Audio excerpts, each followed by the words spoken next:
The leaves on tentacles. I don't know how he manages to sustain himself under that kind of barrage.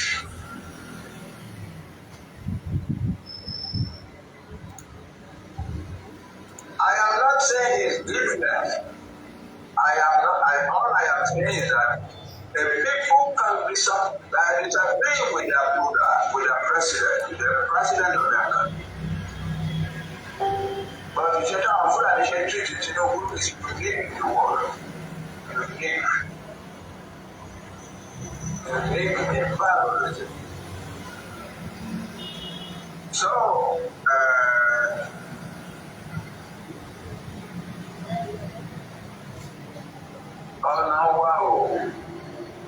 Onawa is destined for the Yoruba people. Onawa will be out. We cannot stay in a country like Nigeria. And okay, let's take. Then I'm going to president. We shall not make it. Open make it. Okay, let's take that book of Alex. He's on my brain. Oh, Enowa, Aburowa, Omawa, Ogawa. But don't take steps forward. Take steps and break the idea of our demand law. Don't make the mistake that the leaders of Yugoslavia may not obey when they subject country that was on matter data, when they subscribe their idea and so on. In the end, they created the most, the whole human content in the history of the modern world. Then Nigeria law. What happened to save his own name in history? There was a man in Yugoslavia who was the leader, who was the most powerful political leader in Yugoslavia, who was the leader of the Serbs, the largest ethnic group in the country, who was the president of this and president of that, who said, Yugoslavia will break up like Yugoslavia will break up. Wọ́n ṣe ìpàdé wọ́n ṣe rárá kò gbà tó ní ìdí àwọn sáàbì ẹ̀ka lọ pé wọ́n fẹ́ mọ̀ ọ́n. When the trouble then reached the breaking point, tọ́pẹ̀ sí para wọn. Over try láti stop over by mobilizing the Serbs and arming them to conquer the rest. And then over Messi generating crowds in the streets. Hundreds of thousands of people were dying in the streets. They don't come up with this self-destructive card. Our Serbs, most of the people of that time together in a camp. I just slaughtered all of them there. Everything they don't go. Ọlọ́run ní jẹ́ kó débẹ̀ òfin má jẹ́ pé ò ní sọ burúkú ṣùgbọ́n àtọ̀ fún pé kó jọ kó má gbé láìpẹ́ ara ẹ̀ tí yóò jẹ́. Nigeria is ready to break up. Let Nigeria break up. The Yorubas said they would want to go by the largest single ethnic group. The Hausa are the second largest ethnic group. They say they want their own country now. The Igbo are another very large group. They say they want their own country. In fact, they have been saying before us. Our York are the fourth largest ethnic group. They say they want to go. Our Yorubas, I want to organize a new federation that will bear a new name, that will be a new country. So, I'm going to go back to where Madrid must say, I'm going to 31 must say, whether there be 67 say, who is it talking about? Who who doesn't want to create the states for. Àwọn èèyàn ní Nàìjíríà ti sùn wọn lọ ní wọn lọ tọ́jú ara wọn wọ́n ló fẹ́ create state for kẹ́lẹ́. Àwọn ilẹ̀ ká ìṣọ̀ṣọ̀ káyé níyàn kúta ní àwọn tó ní ilẹ̀ ní wọn ṣe mọ́. Yorùbá làwọn ò ṣe mọ́. Àwọn ìjọ làwọn ò ṣe mọ́. Àwọn ìbò làwọn ò ṣe mọ́. Àwọn Haúsá làwọn ò ṣe mọ́. Àwọn Yorùbá làwọn ò ṣe mọ́. So who are the people that are very instructor?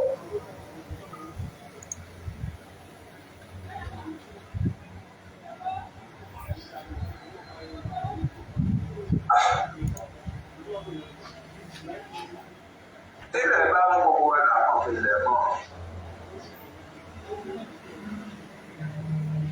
Òtún lè máa lọ, ó lè máa ṣe bàtà wọn pé ilẹ̀ ti mọ́.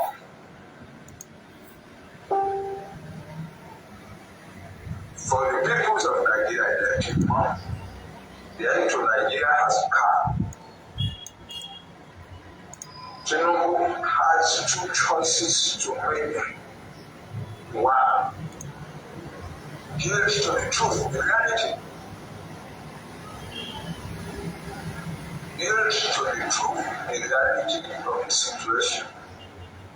Walk with the truth.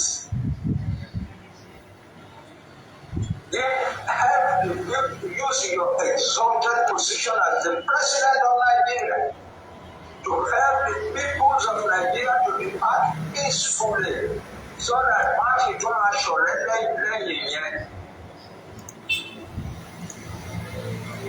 don't hold on until we Nigeria begin to kill one another in life number. Nigeria to continue to hold on together. So much bloodshed and so much loss of lives.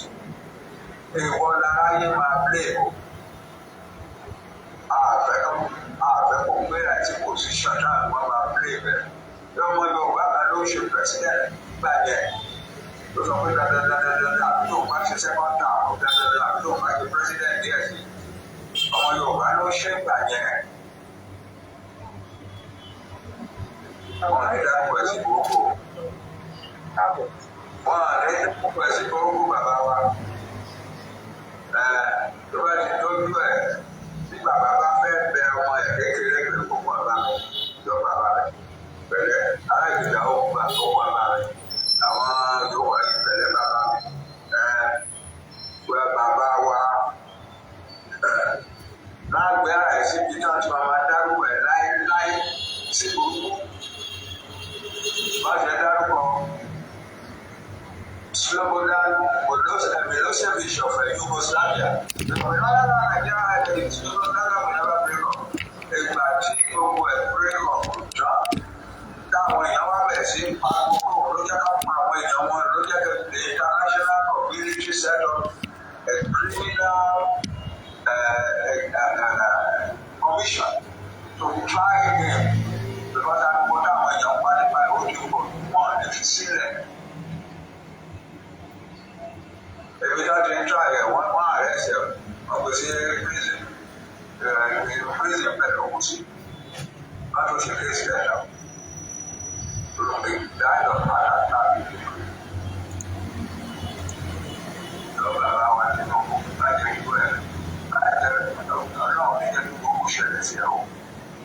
We are not happy when Fulani are treating you. We can fight back, of course. But fighting back is not the answer. The answer is you can't go to no. You can't go to no. That's the answer. Sharia in the 19th century Yorubas nation one lead back. Ní gbogbo ọmọ tó ṣẹlẹ̀ sí wa èmi ń bá àwọn èèyàn wa. Àpò ráìsì náírà ní 40,000 naira a few months ago. Ó ti di 100,000 naira. Gas gba fẹ́rẹ̀ kò sí mọ́tò. Ó ti di ìrántí ọmọdé òde rà sí mọ́tò mọ́. Life is being destroyed. lẹ́yìn ilẹ̀ Yorùbá onílé lọ́nà àwa jáde láàárọ̀ onílé lọ́nà àwa jáde láàárọ̀ àjọ síwájú ilé a máa fọgbọ́n bẹ̀bẹ̀ pé kò lè rí ẹni tó máa fún ní tọ́rọ̀ kọ̀ọ̀kan kò bá lè fi ní fámìlì kò sílẹ̀ sínú ilé. Ó ti tán bàbá wa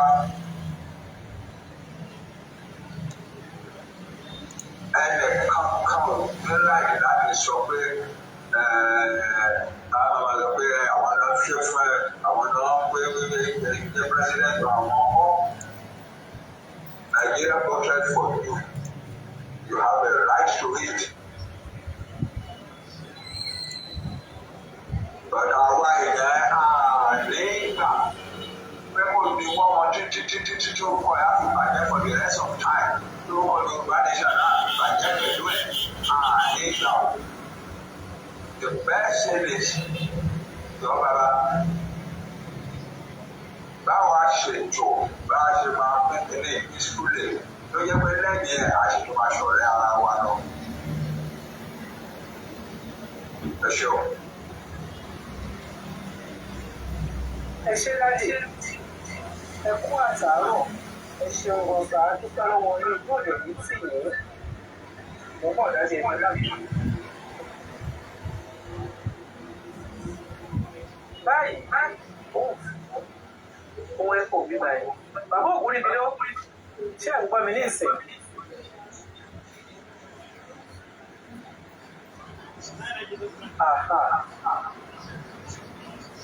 Àgbọn ní ohun tó jáde.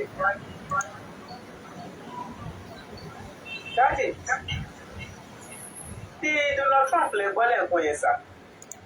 Bẹ́ẹ̀ náà ni Kẹ́mi Badmus ní ìlú yìí. Tóun náà wá ń sọ fún ọmọ Yorùbá tó ń sọ fún gbogbo àgbáyé kódà tó wá kó tiẹ̀ sọ kódà ó sọ pípé ti Nàìjíríà ṣé àmọ̀ pé yẹn ti sọ tẹ́lẹ̀ gbogbo Yorùbá Nàìjíríà kan Yorùbá lòun ká tán. Ẹgbọ́n tó ẹ̀kọ́ òun ò bá Nàìjíríà tán òun ò fẹ́ ilé ìtìmọ̀ Nàìjíríà rárá Yorùbá lòun bá tán. Ẹ̀sọ́ rédíò lóun ò fi lè rí léèsì fún wọn. Ó ní wọ́n kó bàbá ẹ̀gbọ́n òun kó gbà wọ́n ní tọ́wọ́ wá sí Nàìjíríà. Alákọ̀ọ́rí kan ìyẹn wá gba bàtà ó lọ gbé sẹ́nu ìgbọ̀n ẹ̀ wípé bàtà tó jí kó o ní Nàìjíríà o òun lélẹ̀.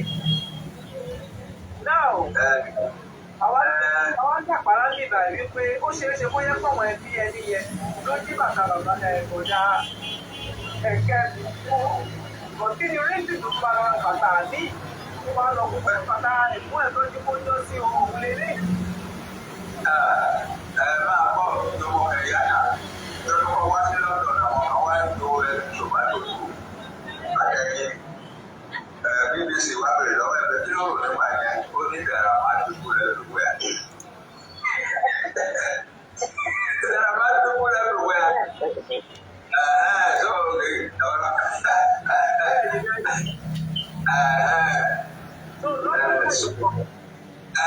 Ọ̀rọ̀ ẹni tí wọ́n ń lọ ìbá òwe bàtà sẹ́nu ọ̀nà ilé ẹ̀ bá àdúgbò pé kò gbé ìbọn tó pé kò gbé dẹ̀rẹ̀ àbájúgbò lẹ́kùn dà.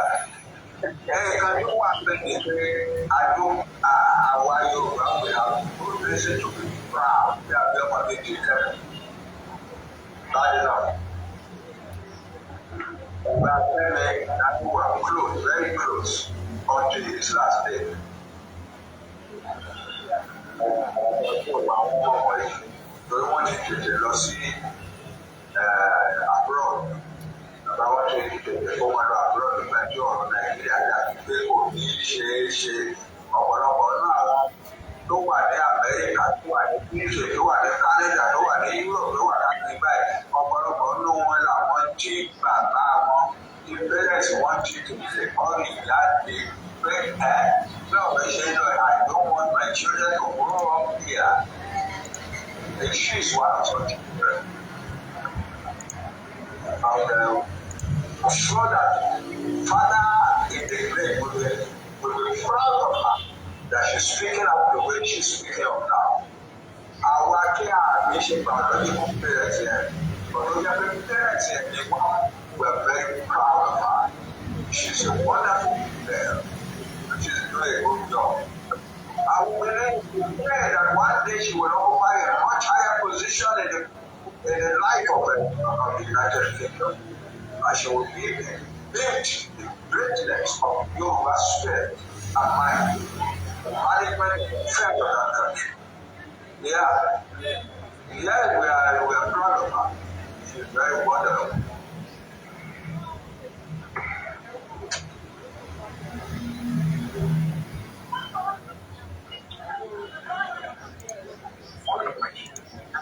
Real fans. Hey, well, we have got. Oh no, I don't know why it's louder. The way our immigration system works. So I now say, Conservative Party is going to do the following things. If you want to stay in our country permanently, and apply for a definite the time you have to live here before you apply will increase from 5 years to 10 years. 2. You will have to be a net contributor with a high enough salary, especially if you want to rent family members. If you've got a criminal record, go back. 3. If you claim benefits, need social housing, housing, you will increase the time before you can apply for a British passport from 12 months to 5 weeks, meaning it will take a minimum of 15 years to start traveling for true life.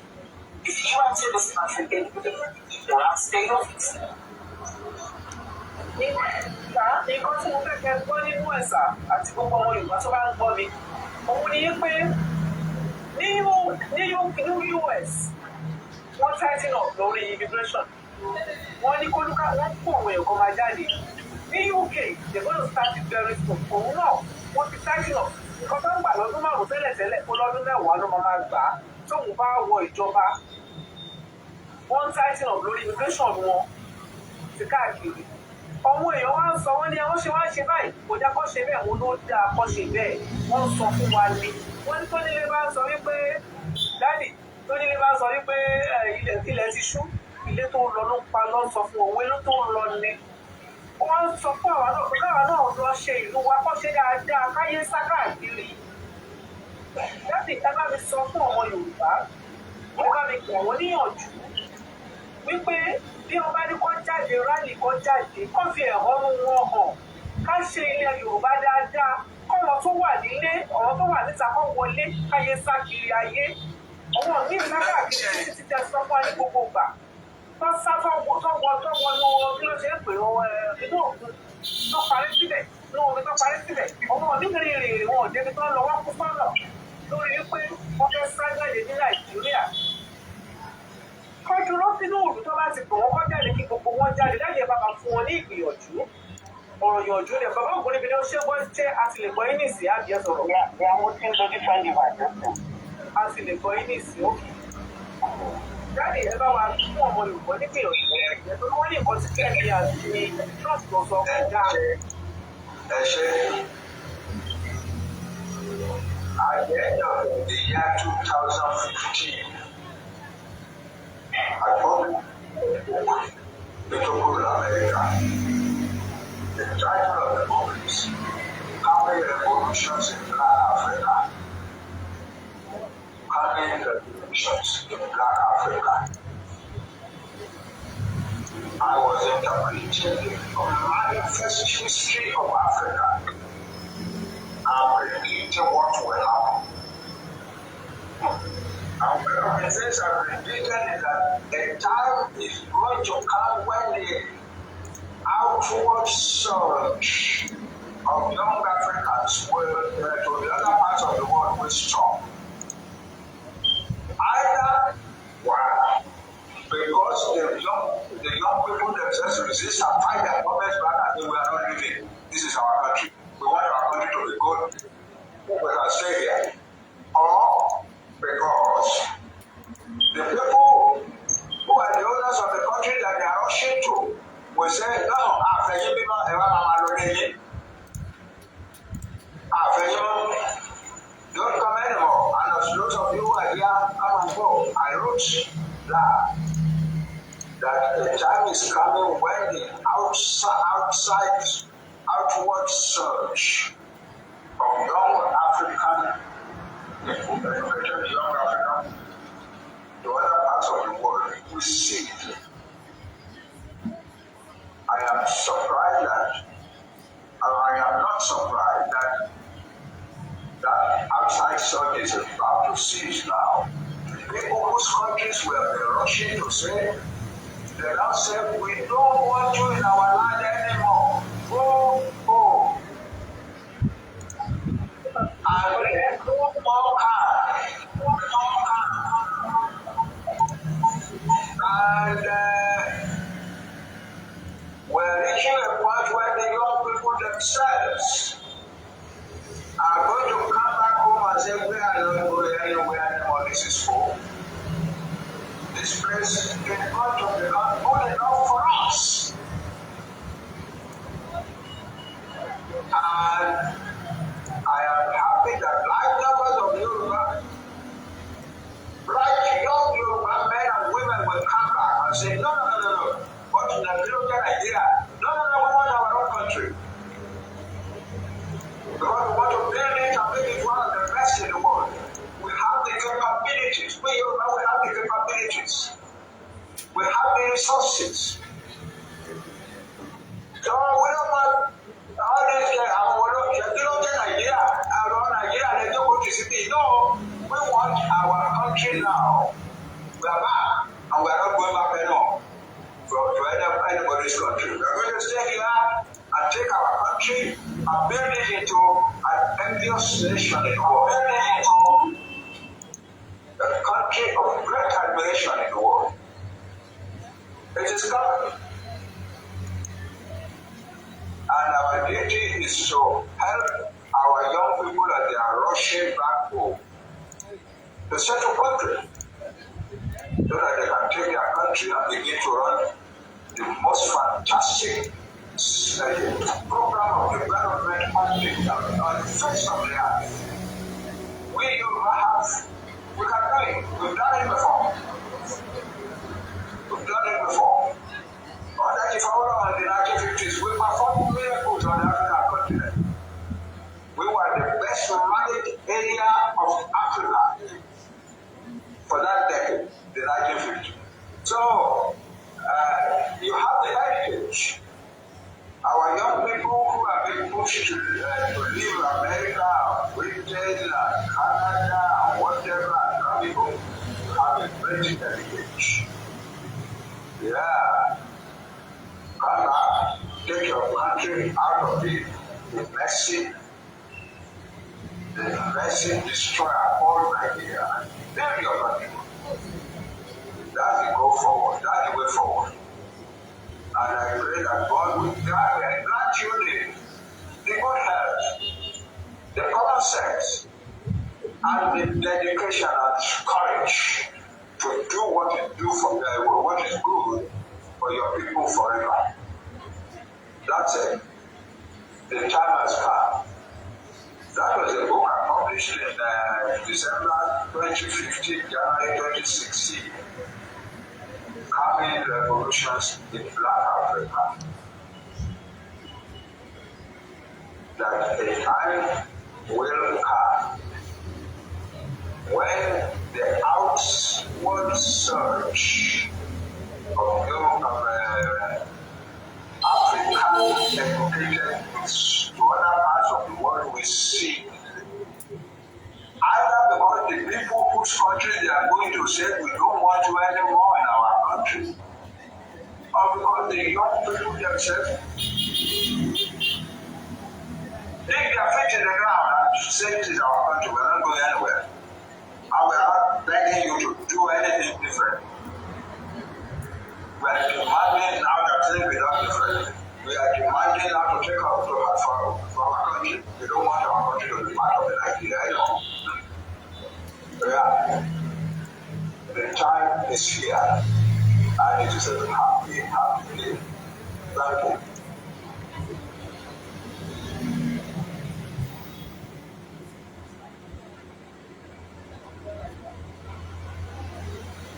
àti dáyé dúró ó sì yéye ẹjọ́ láti ìwé tí ẹ kọ yìí ẹ bá wa summarize ẹ̀ ìlànà 5 minutes fún ọmọ Yorùbá torí àwọn èèyàn tí ń rà á ó lè ṣiṣẹ́ kù lọ́wọ́ wa a fẹ́ kí wọ́n ra ìwé yìí ẹ bá wa summarize 5 minutes pé ìtọ́jú máa ra ìwé tó important láti ra ìwé yẹn bá wa sọ fún wọn fún ọmọ Yorùbá. Ok, ìwé wọn mọ̀ pé ìwé látọ̀rí níjọ́sí ló sọ yẹn. Bẹ́ẹ̀ ni sà. The Yoruba nation. The Yoruba people. The Yoruba people. Profile of the foremost black nation. The Yoruba nation is the foremost black nation in the world. And it's a book that every Yoruba person should have as a special treasure in their home. I wrote it for that purpose, to uphold the Yoruba nation forever. It's a book that will be read 1,000 years from now, and people will still wonder, so these Yoruba people were this great. Yeah, it's a product of very diligent research that lasted for more than 9 years. And you will see when you open that book that to write that book, I dug into hundreds of thousands of other books and articles and so on. And I did a lot of research, put together a lot of oral tradition collection all over Yoruba land. I have presented in that book a treasure that every Yoruba man will admire, hold at their heart and say, wow, praise God for it.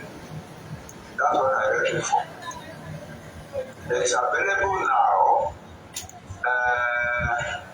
I think really people are saying that because I'm not home, they cannot launch it, and so on and so forth. So that's the thing to do will be to find some arrangement to launch it. Even from now, I don't have to be there. It is your book. And then we'll have to sell it in it. The title is The Yoruba People Profile of the foremost black nation. The Yoruba people profile of the foremost black nation.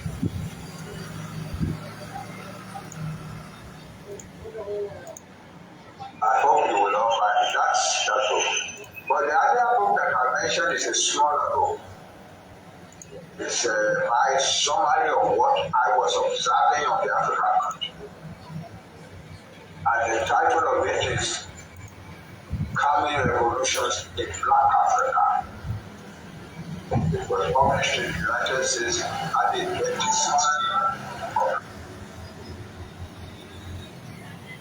Thank you. Daddy, àdúpẹ́ lọ́wọ́ yín ní fẹ́ gbà yín ní àsìkò tó pọ̀ bàbá ògùn níbi tó ẹ bá ní béèrè ẹ bá mi béèrè lọ́wọ́ dáàdì àti kẹ bá mi kí wọn torí láti ẹ̀kọ́ àti ń pè ó dà yín pé máíkrófóònù yìí ohun ṣe bákan ẹ sọ ẹ ti káwọn ọmọ lè gbọ́ yín. Ẹ ṣeun olùkọ́ ẹ ń gbọ́ mi torí mo ti ṣe. a ti gbọ́ yín dáadáa. Dáàdì iṣẹ́ tẹ gbé lọ́wọ́ yìí nítorí pé àwọn ìran wa tó ń bọ̀ ní ọjọ́ iwájú wọ́n bá parun nítorí pé ìgbésẹ̀ táwọn Fúlàní ń gbé orí ọ̀fẹ́ pé à ń sin Ọlọ́run àti pàápàá májẹ̀mú yìí Ọlọ́run ló sọ bẹ́ẹ̀ pé àwọn èèyàn ti gbọ́dọ̀ kúrò Nàìjíríà òun ló ó ṣe tọ́lú wá rìn lọ́wọ́ níbi tá a wà yìí àwọn ọ̀dọ́ yìí tó wá jẹ́ pé àwọn lè ń dùn fọ́jọ́ iwájú ìjọ ọ̀rọ̀ ìjọ iye wọn bó ṣe tọ́ àti bó ṣe ẹ̀kọ́ yé wọn bí. Bàbá afẹ́kẹ́ báwọn ọ̀dọ́ yìí sọ̀rọ̀ ká lè mọ̀ wípé ìjà wọn lè ń jà. Nígbà tásìkò bá tó fúrálì kán tún jáde torí tí wọ́n bá gbára wọn sìn gbogbo ẹrú tó fi wọn ṣe Nàìjíríà tó fi àwa bàbá wọn ṣe Nàìjíríà yìí tọ́jọ́ iwájú máa burú jù bẹ́ẹ̀ lọ kọ́lé wọn gba àsìkò yóò lè gbára wọn torí gbogbo wọn sìn ẹni tó di master degree holder ẹni tó ní PhD wọn ti ẹ̀ wá rí múlùwá wà Nàìjíríà torí gbogbo àwọn tó wá mọ́lú àti tán wá ọ̀kadà lọ́nà náà ni wọ́n àwọn owó gbogbo wà lọ́wọ́ lọ́wọ́ àwọn náà lórí rà so ṣùgbọ́n ní kàn gba ògo yìí kàn lè rí ògo yìí lò fún ọjọ́ iwájú dádì ẹ bá àwọn ọ̀dọ́ wa sọ̀rọ̀ torí pé gbogbo ọ̀rọ̀ yìí àwọn ló bá rí jù dádì ẹ jọ̀wọ́ àwọn ọ̀dọ́ wa ẹ wọ́n jẹ́ pàtàkì kí ni àkàtà ìpínlẹ̀ wọ̀ ìsà.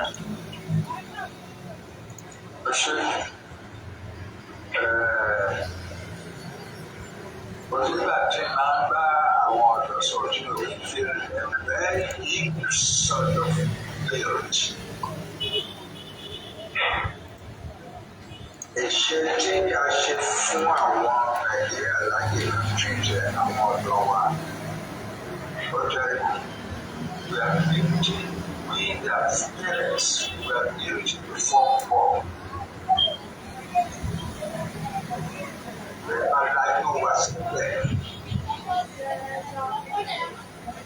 Year after year, decade after decade, one systematically brutalized one, the education of our young people. Two, the prospects of our young people, even the best. It became the common thing that the young man would take a degree, the first degree, not find a job, and then find his way back to his university. People don't buy the master lawyer or Alisha. It's a subject that often makes me emotional. I was in university, I was struggling with to buy the master or Alisha. Then I do your master and I try back to the something we were going to. He was a brilliant person. The fundamental is sound. Maybe don't back padà sí university get to ṣe PhD.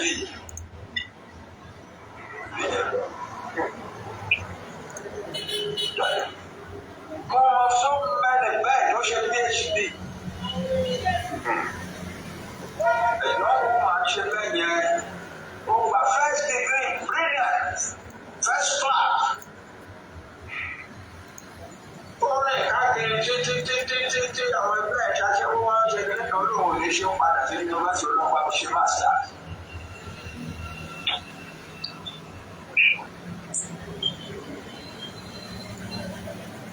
Ṣé mástà ó tún wá jáde ó tún jẹyà ó tún ronú padà lórí àyà mí. Èmi tí wọ́n gba first class nígbà yẹn náà ṣe ní. It's a very sad story. Ó wá ní wọ́n padà lọ sí university wa lọ ṣe PhD. Wọ́n jáde with PhD and then nothing changed.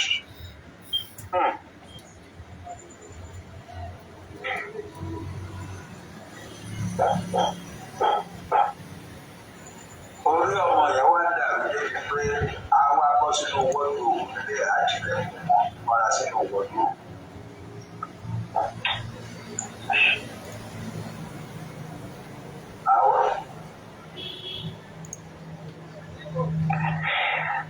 Tell them cheer up.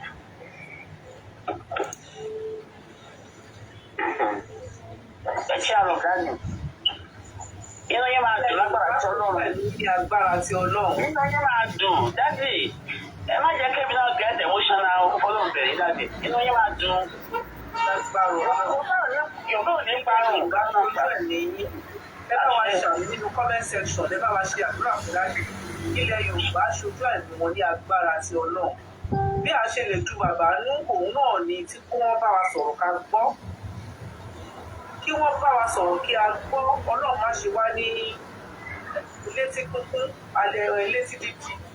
Ẹgbọ́jọ́ tí wọ́n ti ń bá wa sọ, tí wọ́n ti bá wa sọ, tí wọ́n ti bá wa sọ. Bẹ́ẹ̀ lọ́mọ mi sì ń ṣe làláì. Tí ọ̀rọ̀ rálì bá dé, ẹ jáde ní ọ̀pọ̀ ọ̀rọ̀ ẹ jáde. Òun lè wọ́n kòwé fún wa sẹ́ẹ̀ ní gbogbo iṣẹ́ àwọn ìgbà àwọn ọdún méjì tó strong tí ọmọ Yorùbá wà nìyẹn. US and UK wọ́n lè fi sọ fún àwọn tí wọn ò ní ìwé wípé ẹ̀kọ́ máa lọ tó bá yá àwa tá a ti wà bẹ́ẹ̀ pẹ̀lú màá ní ó yá ìtì àwọn máa kẹ́rù yín àwọn tí ẹ̀fẹ́ kú rí dẹ̀. Bí ìlú mọ́tò ó lè tó wá gbé káwa náà lè tún wa ṣe. Torí pàtàkì bá ń pọ̀ ní àwọn ìlú ìdálẹ̀ kí lọ́la sọ pé kọ́nà jẹ́ ká kéré owó délé. Ilé náà wá dà báyìí. Ilé ò ṣe é lọ, àjò ò ṣe é dúró sí níbo ni ká gbà. Mo máa ń sọ gbogbo àwa gbogbo ọmọ Yorùbá tá a wà níta oko ẹrú la wà kò sí ìgbádùn kankan. Tójú bá ń dán kára bá ń dán orí ìfọ̀kànbalẹ̀ iná wọ̀ omi wà lẹ̀. Bẹ́ẹ̀ni. Bí mo ti lọ síbi iṣẹ́ látàárọ̀ nílé yìí ò tí ì jẹun mo tún padà wá mo tún wà ní stúdíò. Mo lè máa lọ síbi iṣẹ́ lọ́la iṣẹ́ ká wálé ká sùn ká jí ká tún padà síbi iṣẹ́ ni. Kò sí ìgbádùn. Kò sí láì.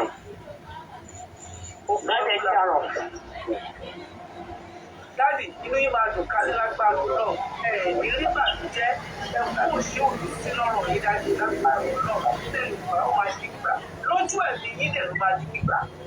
Gbogbo ìṣẹ́ bá ń gbé ètò ẹ bá wa pín kẹ́ ẹ pé kó kọ bàbá wa tí wọ́n kú.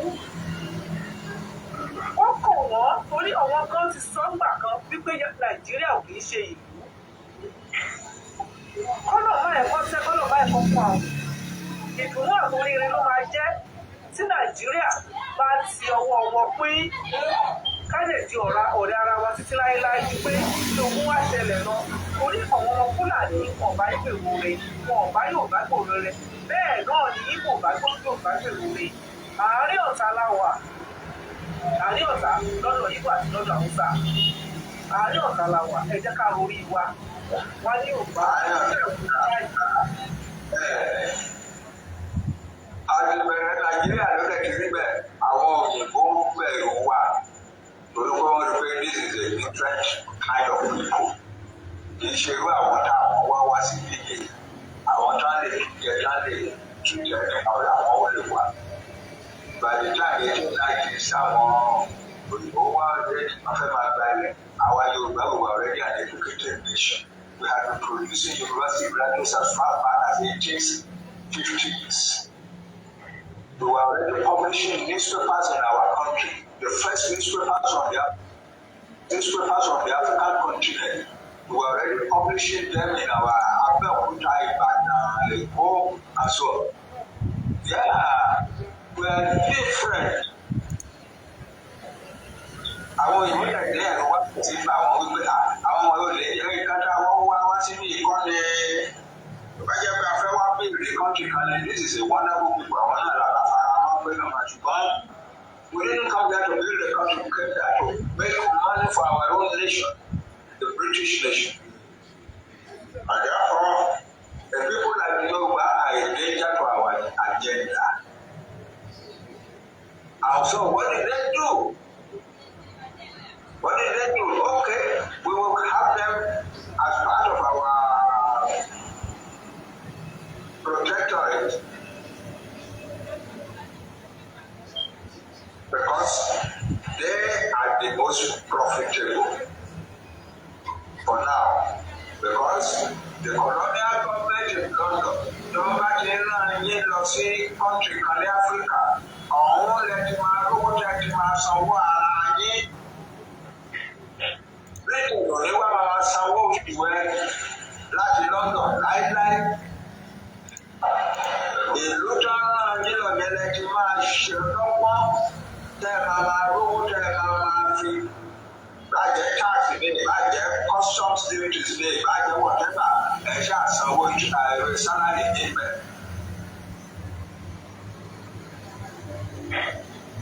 Ní Nàìjíríà àwa Yorùbá la lè sanwó láti produce owó dáadáa táwọn òyìnbó àrí sálárì wọn san tó wá tó ṣẹ́kù. Even our port of Lagos alone ó tó láti san sálárì àwọn òyìnbó náà sọ̀rọ̀ wá ní Southern Protectorate.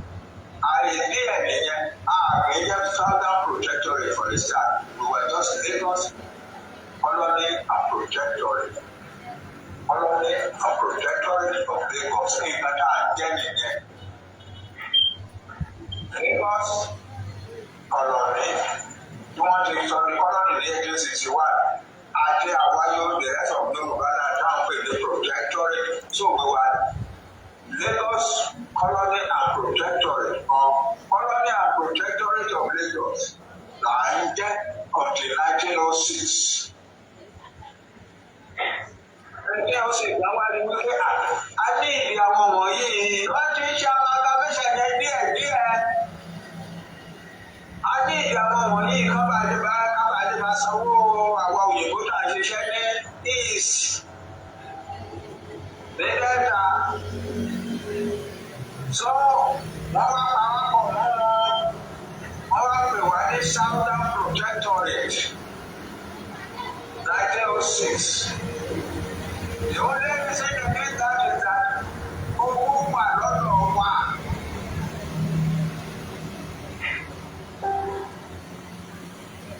Then the same kind of problem tó wá emerge. The North found they produce enough revenue láti sanwó àwọn òyìnbó tó ṣe administrator wọn. Wọ́n lé kò sí ní láti lè rí. So every year, one apply London pay I need the salary, the salary of the law officials and so on. So London, the London Yari are you know, I think the Rowan the London Protectorate there. The calamity that was on in 1897. We didn't go to Africa to go and build a country. We went there to trade and to make money. The one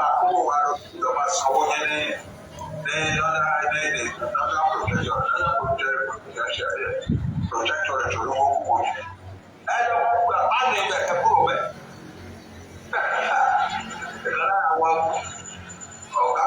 and the minister in London, those of our British officials in Northern Nigeria are talking about salary.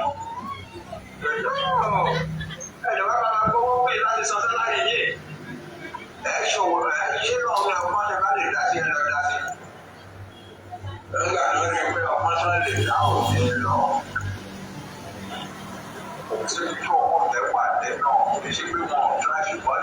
was not there. Our South is other protectorate. Oh my God, oh my God, Mama supposed to when you're into a shepherd. Now there is this surplus in other. The answer is how that's how we came to. But what might you want? One depend on us.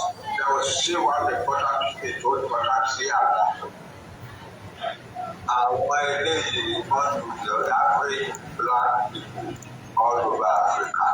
As long as they are allowed to be in control, they need to achieve. I was in our country, our show, I exploit, when the our black music one. Check on our opinion.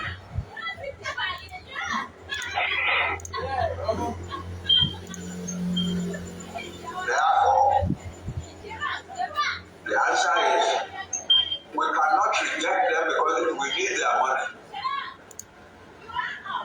But we must not let them feel good. We must let them feel big. We must not let them feel that they are in control. Because they are ready to what they feel. Therefore, what we do, subdue them. Plant an image that is repulsive, like a repulsive image of them to the other peoples of Nigeria. But am I get how you but that's no. They think they know everything. very selfish people. They think they know everything. They think they are better than everybody. That's what. Gbogbo spirit gbé kábíyèsí wájú ọmọ yẹn táwọn ìbò plan sí heart àwọn ìrẹsì ọ̀nà yẹn is láti ìrẹsì. Tẹ́ ẹ bá rò pé ẹni nation wà ní Nàìjíríà tó fẹ́ràn Yorùbá kẹ́kànra ní ní we are sleeping with the enemy all the time.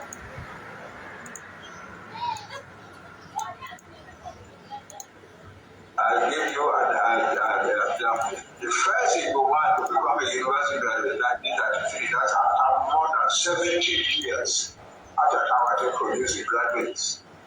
More than 70 years. We have been producing graduates as far as the late 1850s.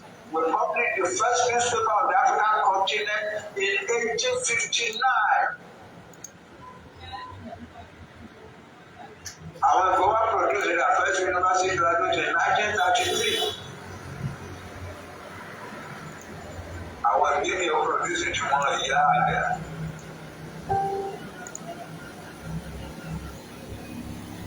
I think a young man, sorry, America, also the journalism, was there in the height of the black nationalist journalism of the United States.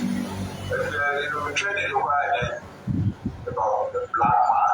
The black man must unite, must take himself, must shake himself free from colonial rule. That's what it was coming home. But then it stopped in London because we know we are going to be better to America China. Then the colonial office now developed and grabbed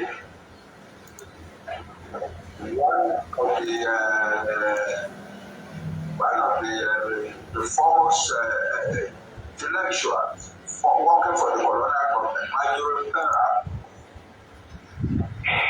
The historian like Mukhtar. No one of us is going to know where.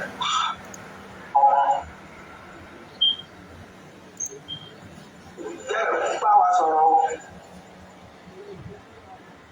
My colonial office, people from the colonial office, the United Nations. So they invited him to meetings, and the end result was that they reached a pact with him.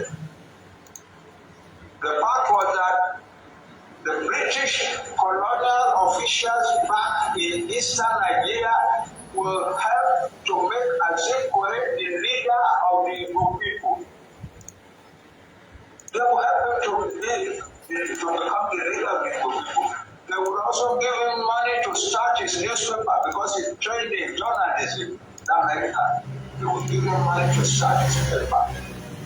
But there's one thing they want him to do for them, and that was to mobilize the Igbo people in opposition against the Yoruba.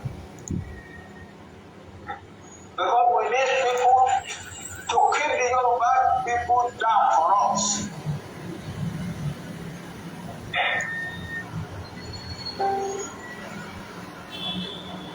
Everything goes. Possibly was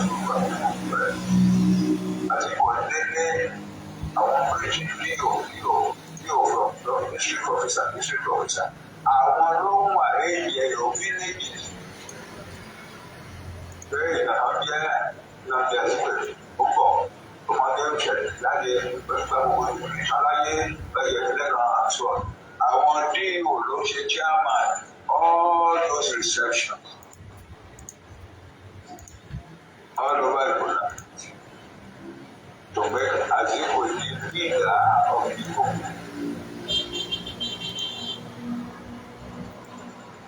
And Akintoye then made it to do the mission that he had created to mobilize the people in opposition. Very soon the crowd of people who are coming to Lagos have become enemies of the Yoruba. They are still enemies of the Yoruba people today.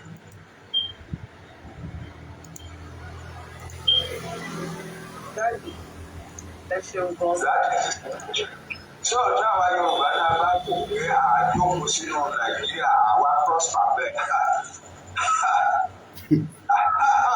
It will never happen.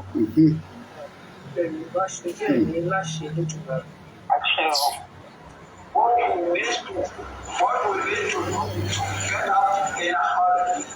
So ẹni ọmọ jẹ́ sákòrò ní àbẹ̀dá nígbò l'Amẹ́ríkà nọ́mbẹ̀ rọ́ọ̀dì pẹ̀ ṣùgbọ́n ìwádìí nígbò Britain náà ní Canada tó ẹ máa bọ̀ pé ẹ wá gba kọ́ńtì ní ẹ̀jẹ̀ ẹ wá fún ní the best kind of government in the world.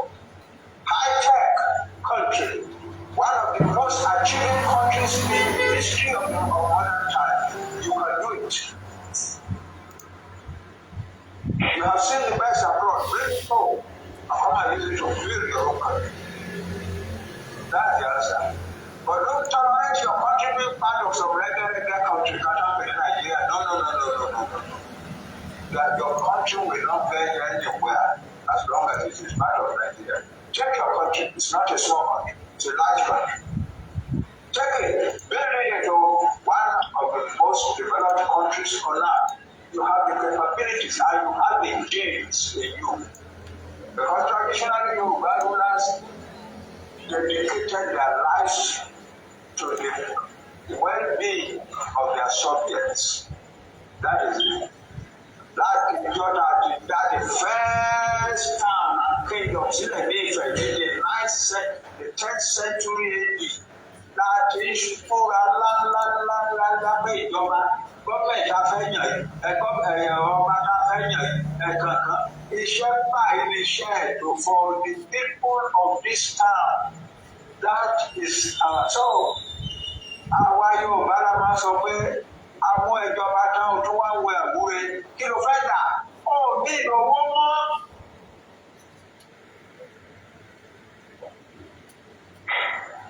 Wọ́n ní òun kò ká ọba mọ́ àwọn tó là nílùú. Wọ́n kì í ka ọba máwọn tó là nílùú bẹ́ẹ̀. Wọ́n ti fi ìjọba ti ní gbogbo kan òṣò. Ó ní ìlówó ní ẹ̀sìn only thing you must take care of your people, of our people, of our people. And the government of the Yoruba nation, the government àwọn ọba wa, they were dedicated spiritually and openly to the well-being of their people. That is it. Ara àti bàbá wa wúlò wọ̀ sí lọ. Ìyẹn lọ́dún náà, wọ́n kó bàbá ìṣòro kó àwọn ẹgbẹ́ ìjọba náà ẹgbẹ́ wọn wà sílẹ̀. Wọ́n wá study history Yorùbá people. Ìwé káwé the methods of government of Yorùbá people and so on and so forth. So by the time they came back home and formed the party,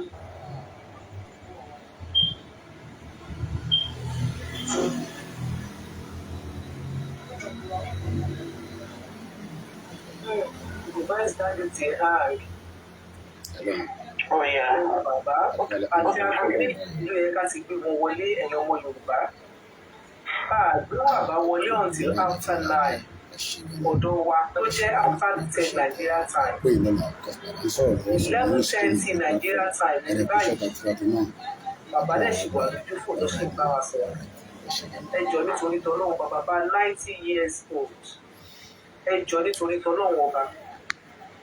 Bàbá wa mélòó ló lè ṣòro ilé bàbá tiwa gangan ni mò ń sọ. Tó mo kí gbogbo ẹ̀yin èèyàn wa bàbá náà ni a ti ń gbóhùn wọn láti bí wákàtí tó pọ̀ rẹpẹtẹ torí ìwọ tó ṣe ń pariwo wọn Nàìjíríà ò ń pariwo wọn Nàìjíríà idiot ọ̀dẹ̀ òmùgọ̀ ni ẹ́ tó ń pariwo wọn Nàìjíríà ti fèlè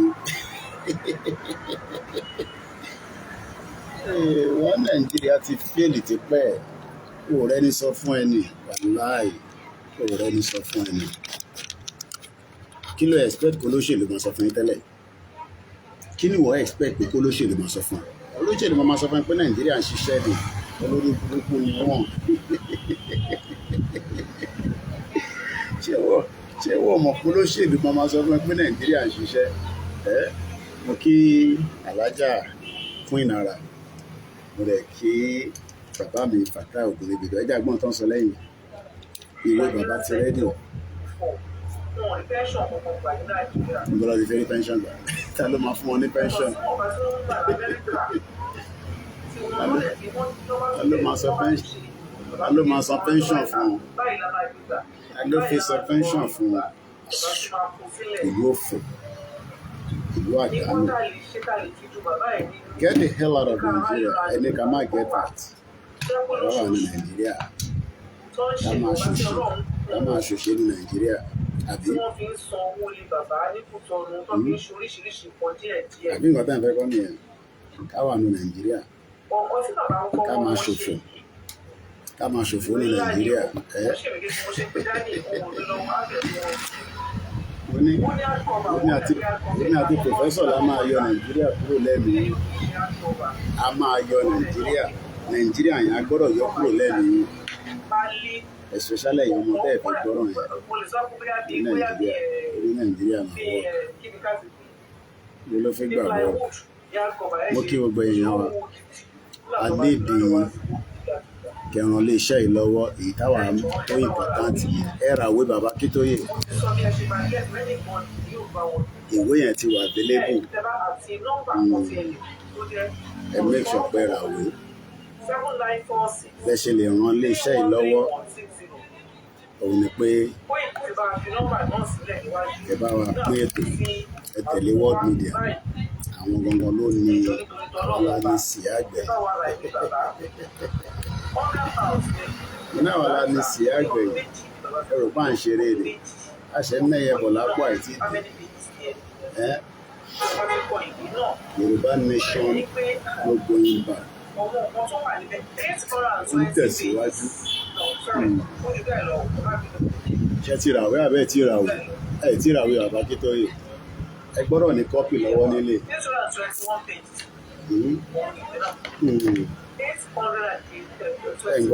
821 page. ó dúró kí Tinubu sọ fún ẹ pé Nàìjíríà máa ṣiṣẹ́ kí ni kan yí ẹ̀ pẹ̀lú Tinubu. Tinubu is a selfish interest. ayé tiẹ̀ ló wà ìwà táyé ní bọ̀ tó ṣe wà ẹ̀. mo kí gbogbo èèyàn wa ẹ ti ń gbáradì fún rálì.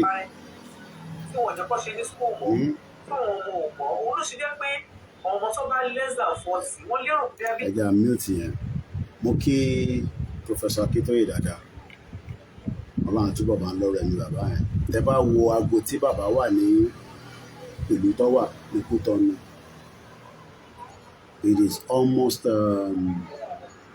11:30 bàbá 89 ó ṣì wà awake bàbá tó yẹ kó ti wọ bed láti 8 o'clock kí ló ń jà fún ó ń jà pé kí irun ẹ̀ kó má parẹ́ kó má bayé irun ẹ̀ jẹ́ bàbá 89 ó ṣì wà awake ní 11:30 ẹ bá wa ra ìwé bàbá Akintoye ó wà very important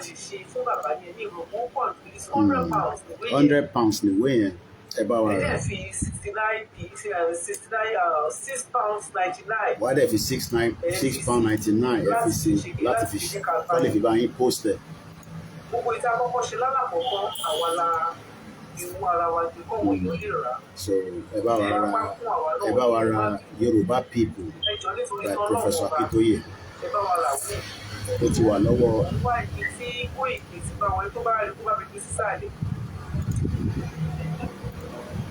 Ètí Koiki ti bá wa gbélé ẹ̀kọ́ wildlife àti akíkòkò wọn tí àjọ wà gbé ètò ní alẹ́ yìí Ọlọ́run á bá mi ṣe dáadáa fún ọmọ yìí o gbogbo wa la máa dàgbà la máa dùn ní agbára Ọlọ́run. mo fi títóbi Ọlọ́run bẹ̀ wá ẹ jẹ́ ká ra ìdí náà ọwọ́ mi ni mo ṣe gbé sókè mi ò lè bá ọkọ̀ gbé sókè ọwọ́ méjèèjì ni mo fi gbé sókè ọwọ́ rẹ̀ ló ní ìwé ńlá ni ìwé tó ní oríṣiríṣi bó lè ṣe pé mo ń sọ fún yín kì í ṣe bí picture tó ti ṣe wà kì í ṣe pictures ló wà níbẹ̀ ọwọ́ ọ̀rọ̀ ló wà níbẹ̀ so mo fọlọ́run bẹ̀ wá mo kí gbogbo wa mo kí Dizzy-Man 1 2 3 mo kí mo dúpẹ́ Ọlábìlò mo kí ẹ̀. mo kí gbogbo èèyàn wa o ṣe dáadáa la tún láǹfààní àti bára wa Ní nǹkan tá a fi sọ náà, gbogbo tá a fi sọ pátá ni bàbá ti sọ lálẹ́ yìí. Kákọ̀ máa ṣe fàájì báyìí ni. Ìwọ tó wá sì ń gbàdúrà pé kí Nàìjíríà kó ṣiṣẹ́, good luck to you. Ìwọ tó gbàdúrà máa lọ múra fún rálì. Rálì máa jáde láìpẹ́ yìí. Lọ máa gbáradì fún rálì. Lọ máa gbáradì fún rálì.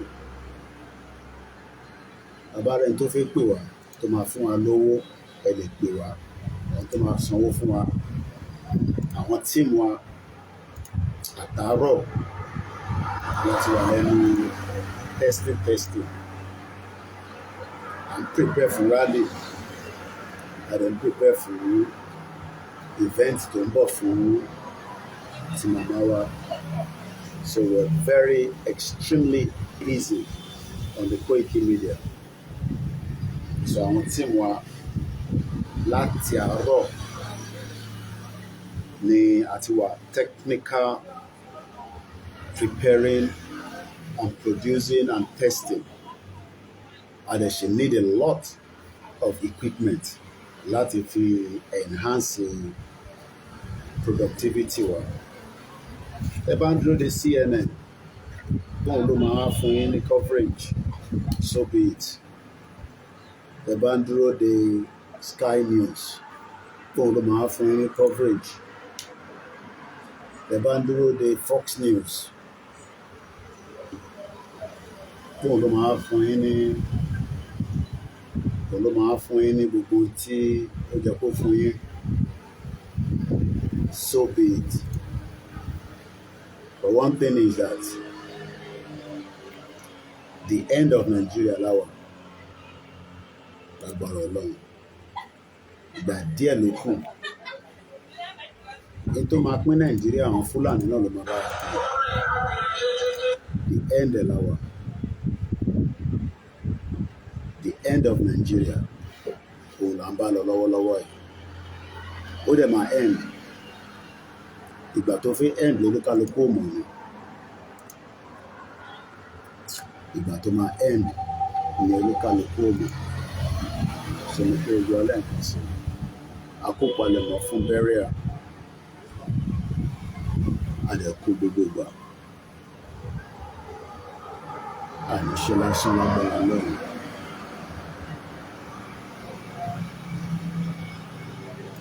Àníṣe lásán láṣẹ. Gbogbo ẹni tó bá ní àlédélẹ̀ lérí ni wọ́n ní bá wa débẹ̀. Ọmọ Yorùbá ni, ọmọ Ìgbò, ọmọ Haúsá tó bá ní ìran Yorùbá ò ní délẹ̀ lérí, kò ní bá wa délẹ̀ lérí. Kò jù bẹ́ẹ̀ lọ. So mo kí wa lẹ́ẹ̀kan sí.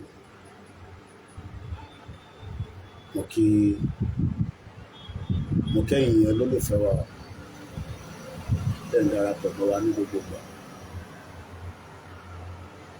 Odò àgbè wa kò ní gbé ọ̀dà lọ. No matter what, we will continue all our best to create awareness. But that's the only thing we can do for now. Give you all the reason why the white man doesn't want you to have a better life. So we will get there. It's just a matter of when and how soon. But one thing is that Nigeria will break. Tole stop here. If anybody tells you that it's not going to break, won't borrow from you. Nigeria is going to break.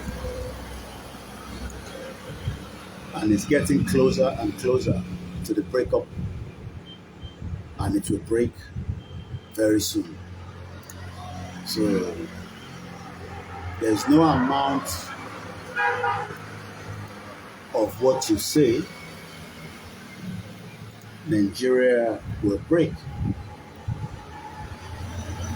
And our suffering will end. So Nigeria will break and our suffering will come to an end. Okay, you know what I'm saying.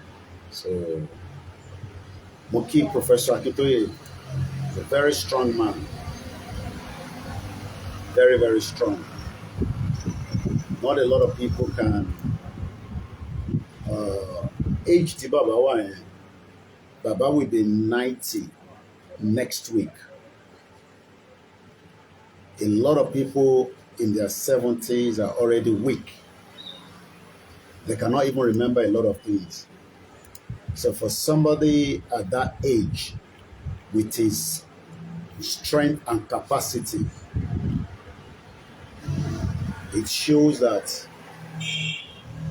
we should be grateful to have somebody like him with us. 89 years old, and he's still telling us that Nigeria is not worth dying for.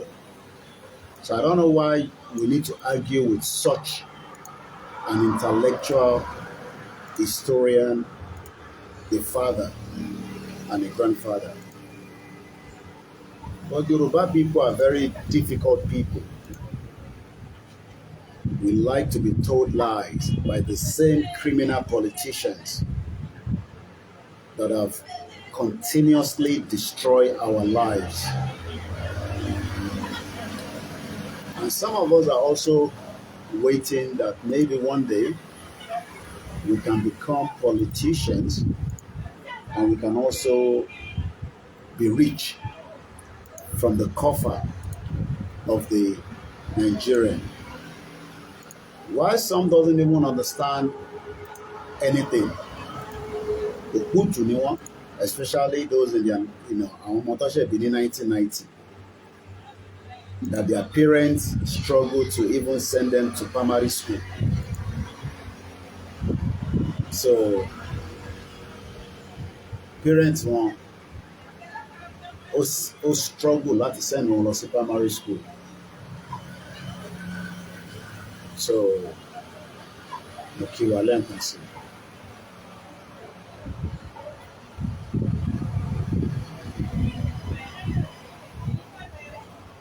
But Mama Kwe, didn't lost some so it's just a matter of when. Moki gbogbo ọmọ Yorùbá tó wà ní homeland.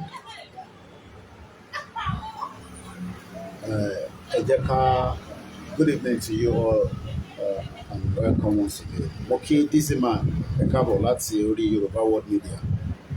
Moki Ama Uche Nitali, Moki OLAKUNLE, Moki Mr. John Boko, Moki Babawa Temidayo, Dennis Omitogu, Moki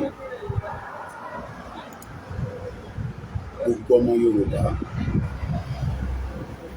regardless of whether you agree to the breakup of Nigeria or not. Moki Babami Kende, the Seni Salami, Moki Awa Ajeoloku. If you want to call, the line is open. I can allow 1 or 2 calls to come through. Baba Akintoye has spoken, and he has spoken very well. And I don't think we can add or remove Moki Mr. Yinka Ogundele, Baba Mitolu J, Moki Babawa Salia Jimon, Richie Shotayo Moki Babami, Moki Awa Fori Gakpe, Mo pronounce it at the moment, Moki Babawa Omoba Shomolu Eleniyan, Matthew Onimokin, Felix Adejayan, Adeyemi, Mr. Oluwakayode, Mr. Olawale Rahman, Ayomi Kudami Julak America, Muki Awarin Ronke, Fakuro Jegede, Ayo Ogundimu, Citizen AY, Otojo Meta, brother mi, Ọlọ́run àti bàbá fún ilá àlàáfíà wa, mo fi tọ̀ọ̀tọ̀, mo fi kí mo kí ọ̀rẹ́ mi àtàtà Adémọ́yè Babátúndé, mo kí ògbóyin tẹwà ní White Hart Lane, mo ṣì wà láfíríkà, ẹ ṣáà ń gbọ́ tí àwa ní Côte d'Ivoire báyìí àdúrà wa gbà àdélẹ̀ lérí kẹ́yìn tẹ́ wà ní Côte d'Ivoire ó ń ṣọmọ lókù bẹ́ẹ̀ ni àmì sí pẹ̀lú ìyá rẹ̀. ṣe rí bàbá Akintoye wọ́n ti ṣàlàyé ọ̀pọ̀lọpọ̀ rẹ̀ fún wa, and if you are still not yet convinced, mo kí Pastor Mo, mo kí yín mà. If you are still doubting Baba Akintoye that one president, one governor, one senator, one House of Rep, one councillor, one central bank, that somebody will come and fix Nigeria to Twitter. I'm hearing that Akinwumi Adesina, òun náà fi wá jẹ president in Nigeria. Ọkọ̀ fi wá olúkálukú kọ̀ fi wá jẹ national cake ni. So don't be deceived by anybody. Mo kí Mr. Alade Kadiri. Mo kẹ́yìn tèmi lórí Mixella. Ẹ má bínú pé mo wá microphone lọ ní nígbà tí mo travel, but a lè ríra àmọ́ wá. So ẹ má bínú sí wa. The production yẹn ó lò pẹ̀lú lórí Mixella. So Mr. Olani and Williams, bẹ́ẹ̀ni, the last man standing. Ẹ lọ́ máa gbáradì fún rally. Mo kẹ́yìn tẹ́ wà lábìjàn, ọwọ́ mi lókè. Ẹ má bínú pa àwọn kankan tí a ṣe ń travel lè má ráyè yọjú sí anybody. Torí àwọn kan míì tá wá ṣe fún research. But láìpẹ́ láì jìnnà, a pàdé nínú rally. Nígbà tó bá ti lu aago, a jọ pàdé ní rally. Àwọn kan ní ṣó ń bọ̀ fún rally, mo ní yes mo ń bọ̀. Agbára Elédùmarè, lágbára àwọn tó ní ilẹ̀ Yorùbá, I'm coming fún rally. Mo kí àmì ìjọkẹ́ bọ́dún rìn. Èmi ò ń ṣe coward ọmọ Yorùbá, mo ò dẹ̀ ń ṣọmọ àlè. A lè fi yín sílẹ̀ ká ní kẹ́ lọ ṣe rally pé èmi wà ní London. I'm coming. Ẹ̀yin jẹ́ kó pé rally. Mo dé tán. So gbogbo ẹ̀yin tẹ́ ń béèrè, are you coming for the rally? Yes, I'm coming for the rally. When the time for the rally is announced. Ilẹ̀ Yorùbá la fi gbà, so kò ń ṣe north, sí tó kàn mí pẹ̀lú ilẹ̀ Igbo. So ṣẹlẹ̀ fọkàn yín balẹ̀. Ìwọ ni kí wọ́n lọ múra sílẹ̀ fún rally. Má wọ́ọ̀rì nípa Koikimedia. Ìwọ ni kí wọ́n lọ múra sílẹ̀ fún rally. Tó bá ti ní ká jáde, that's all. Orúkọ lọ múra sílẹ̀. There's not much we want to say. We just want you to understand that Baba Akintoye spoke very well. And at some point, Baba was also emotional. And I can understand why. Because Baba is talking to people that is a brick wall. Many Yorubas, Tambasoro, ògiri ni so bá ṣe ń bá yín sọ̀rọ̀ yẹn gbọ́n kankan dẹ̀ fi gbọ́ ni deliberately, because you're waiting for one miracle to happen or something to trigger or something to trip off, and you will become powerful in Nigeria.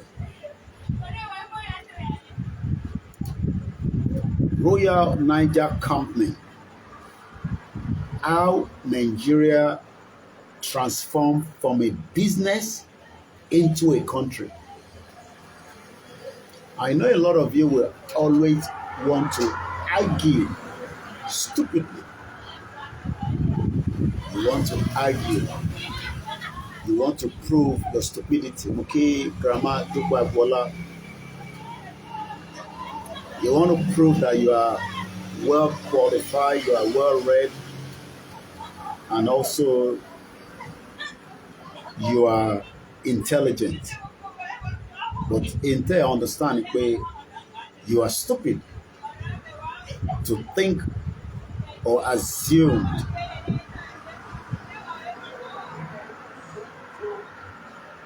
that Nigeria will be great.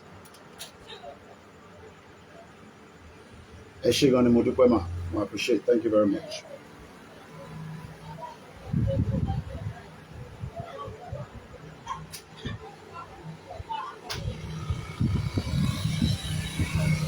I don't know why you are thinking that Baba Akintoye can deceive us, that Nigeria is not going to work. And it is going to be President Tinubu or our governors or our kings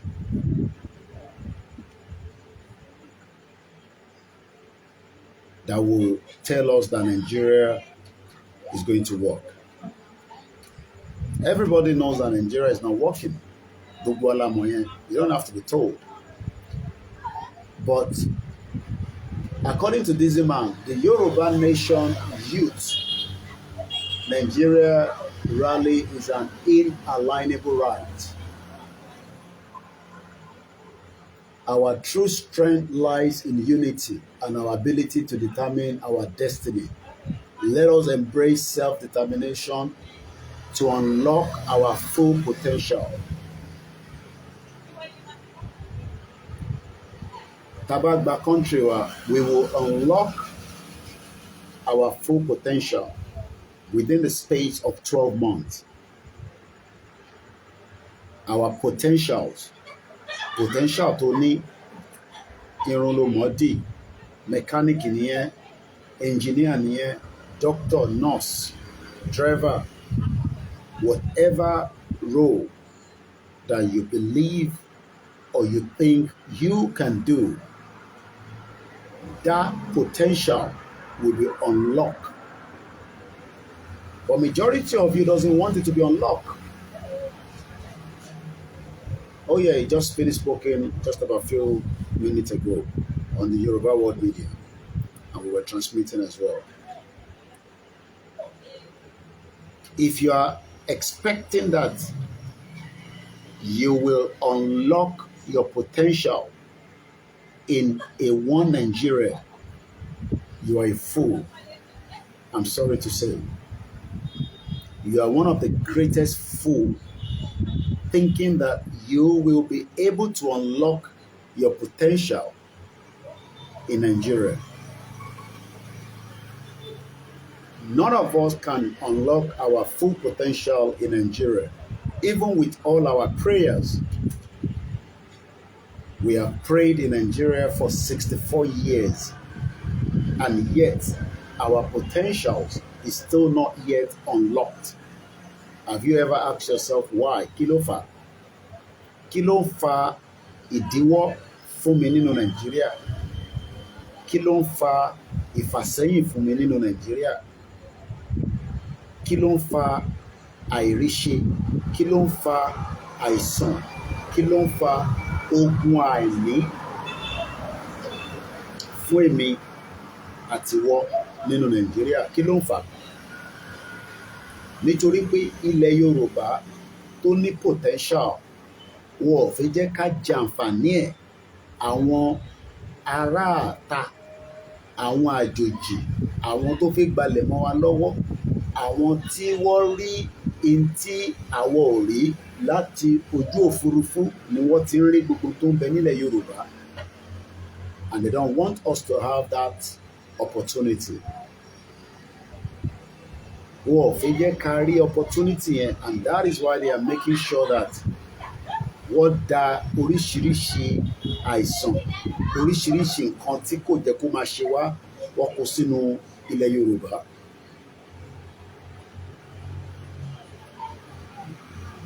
Bàbá 89 wọ́n sọ fún wa pé ọ̀nà àbáyọ tó ṣì kù òun ni pé ká gbára wa síta, ká jáde, ká demand. Because Nigeria was formed láti ilé iṣẹ́ ní Nigeria fún àwọn British. tó ń pè ní Royal Niger Company. Alàgbà kan send message sí mi, wọ́n ní bàbá wa Koiki ẹ̀rù ń ba ọ̀pọ̀lọpọ̀ àwọn tó jẹ́ òṣìṣẹ́ ìjọba ọmọ Yorùbá. Ẹ̀rù tó dẹ̀ ń bá wọn ni pé tá bá gba ilẹ̀ Yorùbá gbogbo wọn la máa lé kúrò, kò sẹ́ tó máa níṣẹ́ lọ́wọ́. Wọ́n ní kódà ẹlòmíì ti fẹ́ dé retirement age, ó wá ń wò pé tẹ́ bá gba Yorùbá nation báwo lòun ṣe máa rí pension òun gbà, báwo lòun ṣe máa rí gbogbo ẹ̀tọ́ òun gbà gẹ́gẹ́ bí ọmọ Nàìjíríà tó wà nínú ẹ̀ tẹ́lẹ̀. Ẹ jẹ́ ká fi nǹkan kan yíra wa, a sì máa ṣètò pẹ̀sẹ̀pẹ̀sẹ̀ lé lórí. Gbogbo sector, gbogbo institution tó o bá máa ti ṣiṣẹ́ nísìn, níjọ́ tí Nàìjíríà bá ti dissolve, tí ilé tó ń pè ní ilẹ̀ Yorùbá tó ń pè ní country tó bá ti declare, gbogbo òṣìṣẹ́ tó jẹ́ ọmọ Yorùbá tó ń ṣiṣẹ́ nínú Nàìjíríà, gbogbo ẹ̀tọ́ yín pátá tẹ́ ní nínú Nàìjíríà lẹ ṣì máa rí gbà. Torí pé workforce lẹ ṣì máa jẹ́, bóyá ẹ ti fi parí iṣẹ́ ni fún retirement, àbí bóyá ẹ ṣẹ̀ wà ní particular part débi pé ó kù ọdún mẹ́wàá tẹ́ máa fi ṣe tán, kò sẹ́nì kankan tí ó máa lose gbogbo tí a lè pè ní ẹ̀tọ́ yín, entitlement. Lóòótọ́ ó difficult fún yín láti pagìrì sọ pé ẹ fẹ́ follow ìrìn àjò pé kẹ́yìn náà darapọ̀ mọ́ Yorùbá nation látara pé ilé iṣẹ́ tẹ̀ ń ṣiṣẹ́ fún nísìn tó jẹ́ ti federal àbí state, wọ́n gbọ́dọ̀ gbọ́ lẹ́nu yín pé ẹ̀yin náà ń pètò fún kí Nàìjíríà kó pín. Àmọ́jọ́ tí Nàìjíríà tó bá ti di pé a ti push ẹ̀ pé kó pín, ẹ̀yin náà gbọ́dọ̀ jáde tán kẹ́ sọ fún wọn pé ẹ ṣe Nàìjíríà mọ́. Sanwó-Olú ò lè dá ọ̀rọ̀ tó wà lẹ́yìn dúró, àti kí wọ́n jẹ́ kí gbogbo àjọ jókòó kájọ yanjú ẹ̀ ní tùbítùbí. Dàpọ̀ Abíọ́dún ò lè dá ọ̀rọ̀ tó wà lẹ́yìn dúró, Ṣèyí Mákindé ò lè dá dúró, Adélékè ò lè dá dúró, Abdulfatai ní Kwara ò lè dá dúró, Kogi ò lè dá dúró, Èkìtì ò lè dá dúró, Oyèbánjí, Ayédátiwa ti Oǹdó ò lè dá dúró. Kò sí gọ́fúnà ilẹ̀ Yorùbá tó lè dá pé kí Yorùbá kó má gba òmìnira ẹ̀, wọ́n lè dá dúró. Torí pé ẹ̀tọ́ ni ilẹ̀ Yorùbá dẹ̀ là ń pè fún, àlọ́jà bá fi gba ilẹ̀ onílẹ̀. Tí ó kù sí àwọn lọ́wọ́ pé kó darapọ̀, ká sọ ọ́ di odindi, kí ọ̀nà àbáyọ lè wà fún gbogbo wa. Bọ̀tọ́ bá ní àwọn máa takò, àwọn máa gbà sí pé kò ní bọ́ sí, àwọn tó nílẹ̀ Yorùbá wọn ò ní fún wọn ṣe. Tó àwọn ò ní agbára, àmọ́ a ní ọgbọ́n tí à ń lò, tí bàbá wa Akintoye ní ká máa fi tẹ̀ síwájú, òun náà nílé tá à ń ṣe, tá fi ń sọ fún ọmọ Yorùbá pé Nàìjíríà ilé iṣẹ́ tó transform sílùú ni. Torí pé kò sí nǹkan kan tó ń jẹ́ Nàìjíríà bí bàbá Akintoye ṣe sọ fún wa ní alẹ́ yìí. As at 1906 kò sí nǹkan kan tó ń pè ní Nàìjíríà. Pé wọ́n máa establish Nàìjíríà 1914, gbogbo tó ń pè ní Nàìjíríà kò tí pé 150 years old. So àwọn gọ́fúnà mọ̀, wọ́n mọ tó ń pè ní amalgamation, wọ́n dẹ̀ mọ̀ pé ó ti expire ní 2014. But nígbà tá a béèrè tẹ́lẹ̀, òun ni kò jẹ́ kí wọ́n sọ sí. But nígbà tá a ti ń béèrè nísìn, wọ́n ní right láti jẹ́ kí gbogbo wa jọ béèrè tán, àbí n tí àwa tá à ń béèrè, n tó bá resolve sí, olúkálukú máa accept ẹ̀ bẹ́ẹ̀ ni. Kò dẹ̀ sí gọ́vnà kan nílẹ̀ Yorùbá tó lè sọ pé a ní ẹ̀tọ́ láti béèrè fún Yorùbá nation nínú state ẹ̀. Kò tí sí gọ́vnà náà. wọ́n lè dẹ́rù bà wá, wọ́n lè ṣe gbogbo tó bá fẹ́ ṣe, wọ́n lè lo might Nàìjíríà, àmọ́ ideology tí kò ṣe dá dúró ni. So mo kí gbogbo wa, a máa mú ètò yẹn wálẹ̀ torí ọjọ́ ti lọ rẹpẹtẹ. Ìwọ tí ẹ̀mí ẹ tó ń sọ fún ẹ pé kíní yìí ò ní bọ́ sí, a ní láti bára wa jà lé lórí. Ìwọ lẹ̀mí ẹ sọ pé kò ní bọ́ sí, ẹ̀mí ta wá ó ní ó ti bọ́ sí. Ìwọ kọ́ ló máa sọ fún wa pé kò ní bọ́ sí, ìwọ ni wọ́n assume pé kò ní bọ́ sí. Nígbà tó máa gba independent kan, àwọn kan sọ pé kò ní bọ́ sí.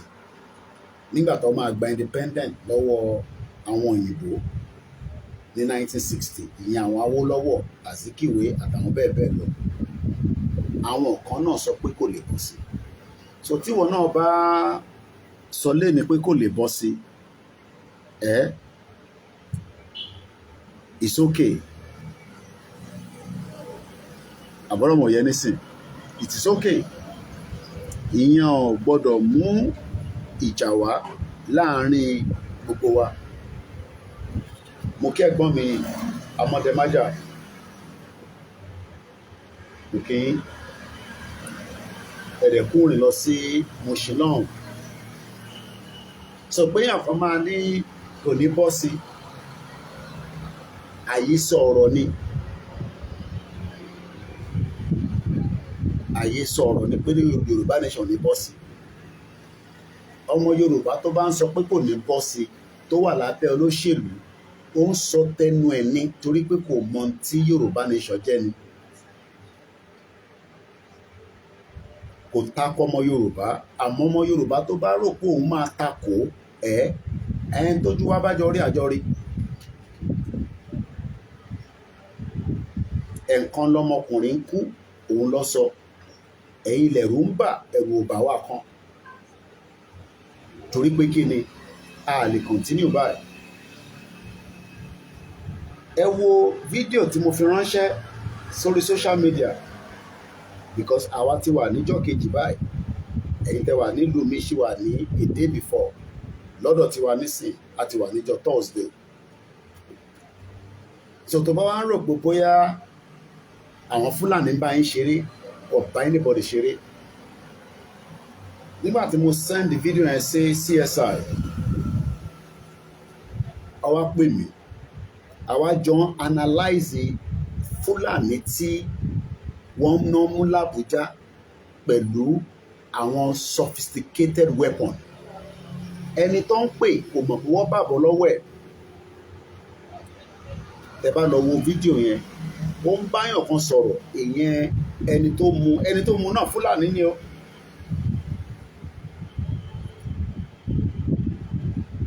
Nígbà tí yẹn wá sọ pé ẹni táwọn mú yìí, àwọn bá àwọn ọ̀bọ̀n báyìí lọ́wọ́ ẹ̀, tọ̀hún tó wà lórí fóònù lè sọ̀rọ̀ mọ́. Nígbà tó máa fi di ọ̀sán, ọ̀tọ̀ ni tọ́lọ́pàá gbé jáde. Ẹ jẹ́ n sọ tọ́lọ́pàá sọ fún yín.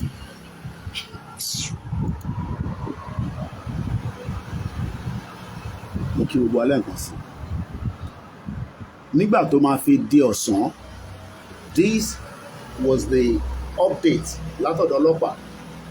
Ọlọ́pàá kọ́kọ́ jẹ́ kí a mọ̀ pé arákùnrin yẹn security operative ni.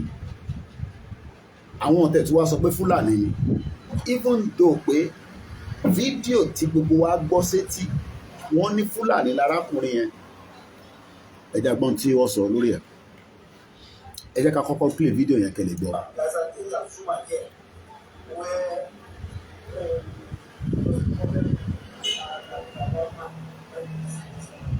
Alright. Torí ariwo tó ń lọ ní background, ẹ jẹ́ kí n kọ ká the update. Video: security operatives arrest dismissed officer in Abuja and recover rifles and ammunition. Now, nígbà tá wo fídíò yẹn, indicator sọ pé Fúlàní lẹni tó ń mú. Báwo la ní àkùnrin yẹn tún ṣe wá di ẹni tí wọ́n ti dismiss ni? À ń fi life wa, a fi ń tayò, a fi ń jó gẹ̀lẹ̀dẹ̀, a fi ń ṣe birthday party, a fi ń ṣe bí bàtẹ́ pé Fúlàní tá à ń sọ yìí wọn ní pa wá, wọ̀ ní àtàkì wa. Ní Ìbèṣè lánàá, arákùnrin tí wọ́n náà jí gbé wọ́n ti pa. Ẹ rántí pé a ní bàbá kan, à ń wá bàbá yẹn, àwọn ọmọ wa tí wọ́n ti wọnú igbó láti bí ọjọ́ mẹ́ta. Nígbà tó kọ́kọ́ dé Ifá sọ pé bàbá yẹn ṣì wà láyé. Bọ̀ bàbá yẹn bí ṣe bá yín sọ̀rọ̀, wọ́n ti rókù bàbá yẹn, wọ́n ti pa bàbá yẹn. Kódà bàbá yẹn ti ń jẹrà, wọ́n ti gbé bọ́dì yẹn lọ sí mọ́ṣúárì.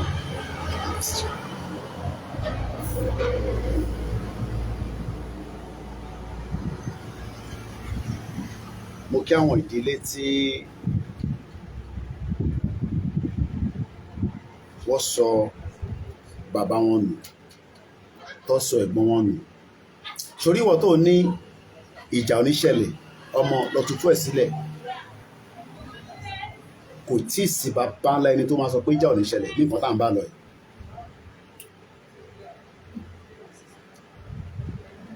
Wọ́n ti pa bàbá yẹn,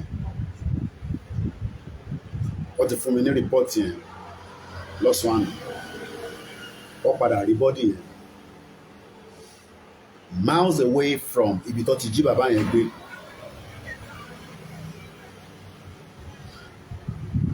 Ẹ jẹ́ ká padà sí fídíò tí mo analyse. Ọlọ́pàá ń jẹ́ kó yé wa nísìn from the update pé security operative arrest a dismissed officer. Now ṣé wọ́n jẹ́ kó yé wa nísìn pé ọmọ Fúlàní ni security operative yẹn tó dismiss? Because the video show that ẹni tí wọ́n intercept ni. But nígbà tó máa sọ, wọ́n ní security operatives have arrested a dismissed security officer in Abuja during a recent raid.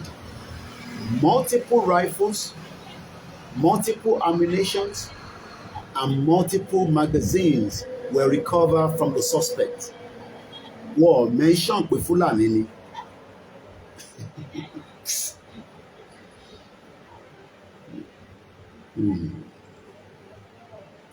Ìtẹ́mi kan máa ń like ni pé èèyàn kan ló ṣe náà wá nísìn, kò ń ṣèyàn méjì ló ń jà, ìyẹn ni UN tí ṣe dá sí. À ń gbàdúrà lọ́tún lósì lóòótọ́ pé kí ọ̀rọ̀ yìí kó má di wàhálà, kó má di crisis. But UN ní ẹ stupid, orí gbogbo wọ̀ pé torí wá bá pé ni èèyàn kan nà yín, wọ́n nà yín lójoojúmọ́, ẹ̀yin ò dẹ̀ ná ẹni yẹn padà. Òun lọ̀rọ̀ tó wà ńlẹ̀. A dẹ̀ ná ẹni yẹn padà nítorí pé à ń pe Jésù, à ń pe ànábì pé kó wá ràn wá lọ́wọ́. À ń wo ọmọlúàbí, à ń wo tí pásítọ̀ sọ pé ẹ má tó bá gbá ẹ létí gbé tí kejì sí kọ́ gba. Ìwọ tó ní Nàìjíríà ń ṣiṣẹ́, mo pray pé bàbá ẹ lọ́pa tí wọ́n gbé bọ́dì ẹ̀ nínú igbó lénìí àbí lánàá. Mo pray pé bàbá ẹ lọ́pa, ọmọ àlè bomb bastard. Torí pé tó bá yẹ pé bàbá tiẹ̀ lọ́pa, wàá kọ́ máa wàá kọ́ accept ẹ̀ bẹ́ẹ̀ pé agbàfọ́lọ́run ni. A ní governor, a ní senator, a ní house of reps, a ní president, wọ́n dẹ̀ ṣe ààbò fún wa.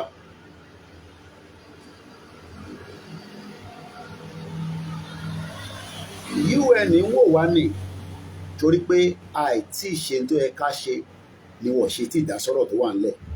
Ṣùgbọ́n ń dá sí tó Congo ní sí wọ́n ti ń bá wọn dá sí. Nígbà tí gbogbo ẹ ti di bóòlù ya mi, wọ́n ti ń bá wọn dá sí. Wọ́n ní bá wa dá sí nítorí pé àwa kàn ń pariwo ká máa kọ headline. Bóyá headline wo ló kọ sórí YouTube láàárọ̀ yìí. headline wo ló wà lórí Facebook, ṣé Koiki ti ṣe program, ṣé Yorùbá Wuyi ti ṣe program, ṣọmọ Lucas ti ṣe program, ìyẹn nìkan làwọn ń dúró dè. À ń pariwo lórí social media, Fúlàní pa wá lórí ilẹ̀ wa.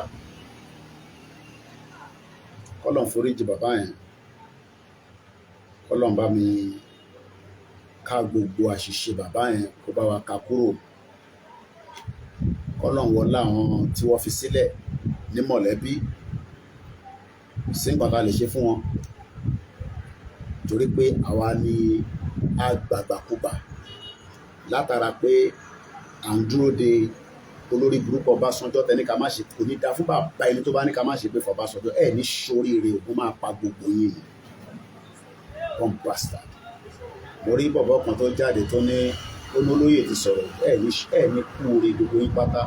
Gbogbo ẹni tó bá ní olóyè ti sọ̀rọ̀ ẹ̀ ní kúure. Ó bá máa ṣe Yorùbá nation yẹ one bastard ní. Ó kù díẹ̀ nìbọn ró.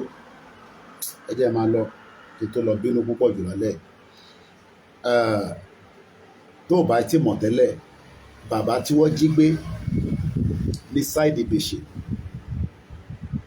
àti eré bọ́dì yẹn, kódà wọ́n ní bọ́dì yẹn ti ń jẹrà níbi tí Fúlàní pa sí.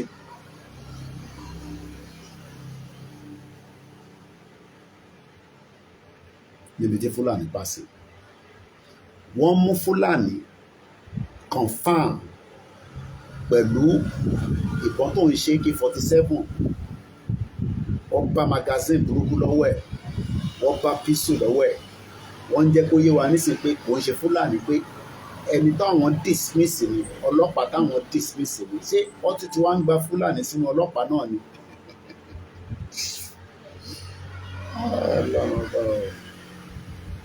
Ṣorí wọ́n tó ní ṣé mò ń bọ̀ fún rálì, bí mo tẹ̀ wá fún rálì wò ó, èmi ò nídìí visa padà sí London, ticket péré nìkan ni mo need láti fi padà sí London. Ṣorí wọ́n tó wà ní àfikún wọn náà ya wọ́ọ̀nà jáde, torí ìyá máa jẹ ṣégèsì ẹ lára tí Tinubu bá ṣèjọba tán tí Fúlàní bá wọlé. Torí kò tí ì ṣe ọmọ APC member tó lè sọ fún wa pé tí Tinubu bá ṣèjọba tán pẹ̀lú gbogbo in tó ń try láti reform, ṣé bẹ́ẹ̀ náà ló máa rí tí agbára bá padà sọ́dọ̀ àwọn Fúlàní? Ọlọ́run wà pẹ̀lú wa, àdúrà wa gbà. Mo kí bàbá Akintoye, mo kí olóyè Ìgbòho ọmọdé yẹmọ. Mo ní tí gbogbo èèyàn bá ń sá, tó bá ṣàtìsọ pé ó ti yá náà ni. Ibi tó bá ń lọ ni mò ń tẹ̀lé ẹ lọ. Kò sí mò ní any business ní UK tó bá ti pè fún rally. Gbogbo business ní ilẹ̀ Yorùbá ló gbọ́dọ̀ wà láti wá fọwọ́ kún ìran mi. Torí èmi rí àwọn ọmọ Ukraine tó ń padà lọ sí ìlú wọn nígbà tó pè wọ́n pé kó máa bọ̀. Mo kí ọmọdé yẹn mọ, mo wá kí àwọn ìyàwó ẹ̀, mo kí àwọn ọmọ, mo kí àwọn ìyàwó tèmi náà, mo kí àwọn ọmọ Oòduà. Ó bẹ́tà kájà káwọn ọmọ wa lè rí lédè sí, if not ṣẹ́rí gbogbo ẹni diaspora fẹ́ wò mí, àwọn ọmọ yóò ní rí lédè sí o. Tá a bá parí nǹkan tó wà nílẹ̀ yìí, gbogbo àwọn ọmọ yín pátá àtàwọn ọmọ tèmi wọn ò ní rí lédè sí, and that's a fact, kò ń ṣe pé. So ó bẹ́tà ká rò dáadáa o, ká mọ tí a gbé dání láti ran bàbá Akintoye lọ́wọ́ àti Ìgbòho.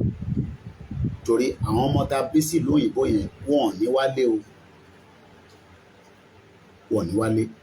Torí ẹ lè expect ọmọ tó ti gbé ní abroad kó lọ gbé ní Ondo tí kò lè guarantee pé life ẹ̀ Fúlàní ò ní pa. Bàbá tó pa ọmọ Yorùbá ni o, bàbá tó pa yẹn. So ẹ jẹ́ ká rò dáadáa o. Ẹ sọ fáwọn tí wọ́n jẹ́ olóṣèlú wa pé kó jẹ́ ká gba country. Ẹ sọ fún Bọ́lá Tinubu pé kó divide Nigeria. Kò sẹ́ni tó ń wá wàhálà kankan, torí a fẹ́ wàhálà, a dẹ̀ fẹ́ jọ̀gbọ̀n. Àmọ́ kí èèyàn kan má dẹ́rù bà wá pé a máa jáde fún rally o. kẹ́nìbọ̀dì kó má dẹ́rù bà wá. Wòlíì nìyẹn ni, babaláwo nìyẹn ni, mùsùlùmí nìyẹn ni, má fi ẹ̀rù tiẹ̀ má fi dẹ́rù bà wá pé ká má jáde fún rálì. Torí pé ẹ̀mí wa ìtẹ́ àti fi sílẹ̀ ní tó bá fi ṣẹlẹ̀ ní kó ṣẹlẹ̀. Ṣé má fi ẹ̀rù kankan dẹ́rù bà wá. Ẹ sọ fún wọn kó ṣe the needful. Time ṣì wà. But tó bá ti lo aago time yẹn ti expire. Ó dẹ̀ lè bọ́ sórí M1 lọ́rọ̀ ta fi fà yìí. M23 làwọn tó ń lọ lọ́wọ́lọ́wọ́ lọ́nà Congo. Àwọn ò fẹ́ gbé M23 because M23 yẹn mo rí pé nẹ́tíwọ́ọ̀kì yẹn ò dáa lọ́nà ọbẹ̀ yẹn fáwọn àtà máa ń drive ní London. Bọ́ sórí M1 yẹn ọ̀nà tó lọ sóró ni tó bá ti wọrí ẹ̀ báyìí láti Brent Cross. Ẹ ò mọ London bọ̀ mú ṣàlàyé fún ẹ. Tó bá ti wọrí ẹ̀ láti Brent Cross tó bá nà gbọ́rọ̀ ó máa gbé ẹ dé Manchester. Mo ní sọ jù bẹ́ẹ̀ lọ. Ìwọ tí ọjọ́ ọmọ Yorùbá tó wà ń lé tàbá tí àdá ló mọ́ lò ní lọ sá dáadáa. Ìwọ tó ní Bible nílé lọ sá dáadáa. Tó bá wá mọ̀ pé ò jẹ́ gbọ́ngbọ́n ó lè jókòó sínú ilé ẹ̀ kó máa fàdúrà tí àwa tó kù.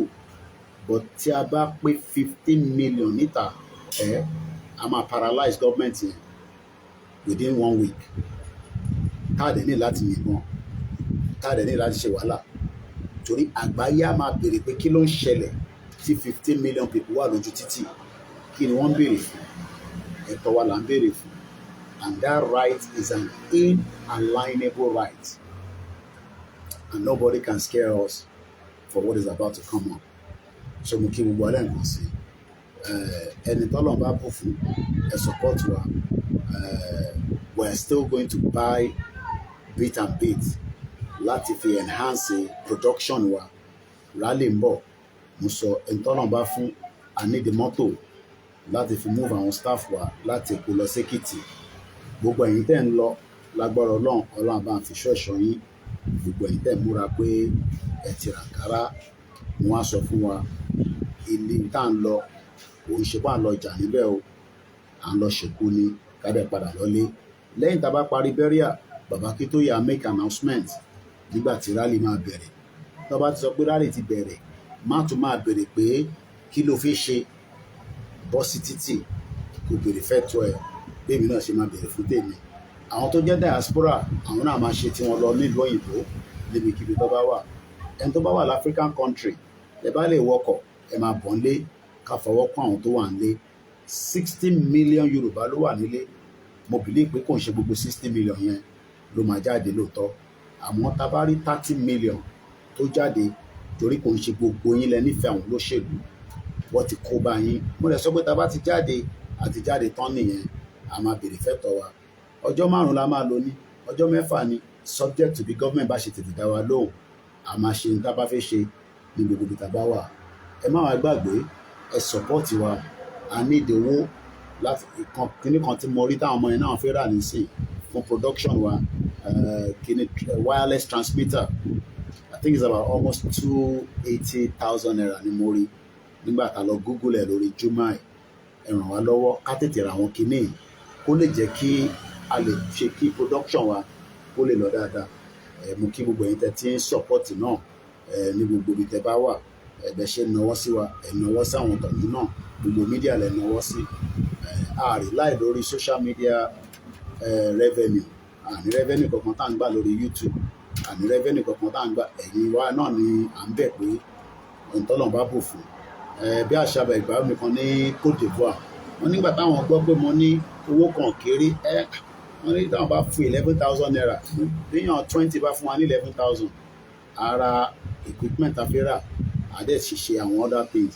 Gbogbo staff mi pátá ni mo ti recall pé kó máa bọ̀ nílé àti tó wà l'Áfíríkà.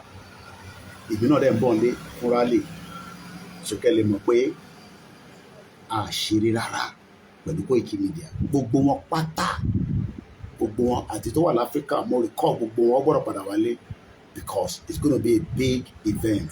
Sókè lè imagine what we are going to need. Ìyẹn mo ṣe ń bẹ̀ yín diaspora.